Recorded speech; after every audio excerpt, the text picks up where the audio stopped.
Hello everyone, I am Dr. Mary Ann Odio from Nagaland University.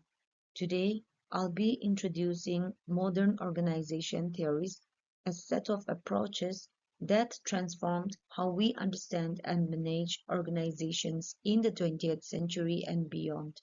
These theories emerged post 1950s as responses to growing complexity, rapid change, and the need for more adaptive structures.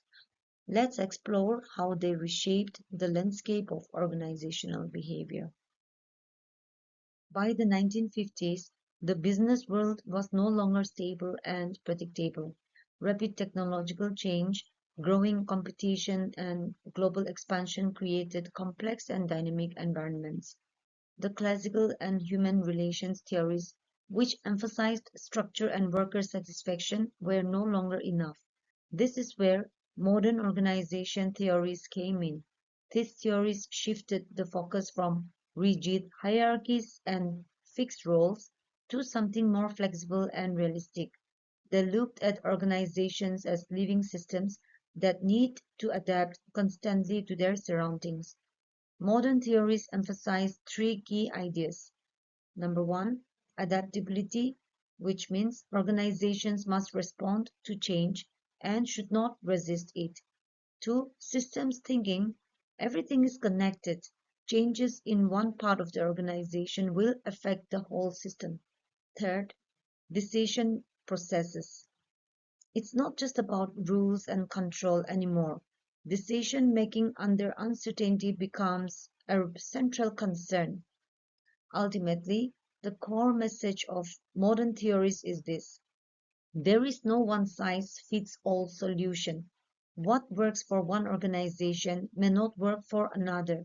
The goal is to align the structure and behavior of the organization with its environment and the challenges it faces. Now that we understand why modern organizational theories emerged, let's look at the first one, systems theory. This theory brings a fresh perspective by viewing an organization not as a closed, rigid structure, but as an open and living system. It emphasizes how organizations constantly interact with their environment, adapt to changes, and function as a network of interdependent parts. Let's explore what this means in more detail. This theory views organizations as open systems, as I've said. It constantly interacts with their external environment. It encourages us to see organizations holistically, understanding how various subsystems are interrelated. Adaptability and feedback are at the heart of this theory, making it highly relevant in today's unpredictable context. In systems theory, the organization is seen as a flow, from inputs to transformation processes to outputs and then back again through feedback. It highlights the interdependence of subsystems like human resources, finance, operations, and marketing. The feedback loop ensures that the system learns and adapts, much like living organisms do in nature. Some of the most influential contributors to this theory include Ludwig von Bertalanffy, who developed general systems theory in the 1950s. Katz and Kahn extended this by applying systems thinking to organizational psychology. Carl Weick added a key element, which is the sense making. It describes how people interpret and act on events in dynamic environments. Moving on to contingency theory, this theory argues that there's no universal structure that works best for all organizations. Instead, the effectiveness of an organizational setup depends on how well it fits its specific environment, task, and technology.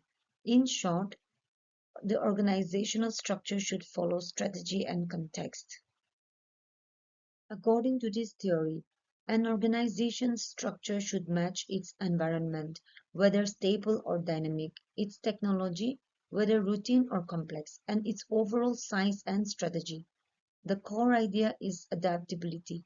Organizations that can align their internal setup with external conditions perform more effectively.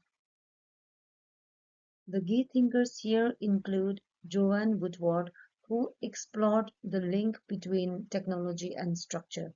Paul Lawrence and Jay Losh emphasized the importance of fitting organizational subunits to their environmental demands, and Fred Feitler developed a contingency model of leadership, showing that effective leadership depends on the situation and not just on the leader's traits. Now, let's turn to decision-making theory. This theory focuses on how real-world decisions are made within organizations. It moves away from the ideal of perfect rationality, highlighting how decisions are influenced by limited information, time, and cognitive capacity.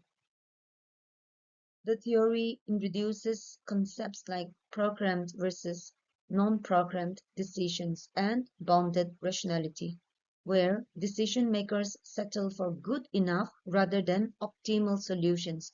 Herbert Simon coined the term satisficing, which shows that decisions are often constrained by human limitations and organizational norms. Herbert Simon is a pioneer in this area. He challenged the traditional view of the rational manager. James March added the behavioral lens to decision making, while Chester Barnard emphasized executive functions and the role of cooperative systems. These thinkers brought a human dimension to organizational choices. Let's briefly compare the three. Systems theory focuses on holistic interactions and feedback. Contingency theory emphasizes fitting organizational design or its structure to its environment. Decision-making theory explores how decisions are made under real-world constraints. Each offers unique insights, and together they form a more complete understanding of organizations. In practice, these theories have guided everything from leadership models to organizational restructuring. Systems thinking has shaped change management. Contingency principles guide structural design. And decision-making models help the leaders to navigate uncertainty. These are not just academic, but they have powerful real-world value. To conclude, modern organization theories represent a shift from mechanical one-size-fits-all thinking to more adaptive, human-centered approaches. They help us understand how organizations truly function in complex, changing environments and how we, as educators, managers, or practitioners, can make them more responsive, effective, and resilient. Thank you.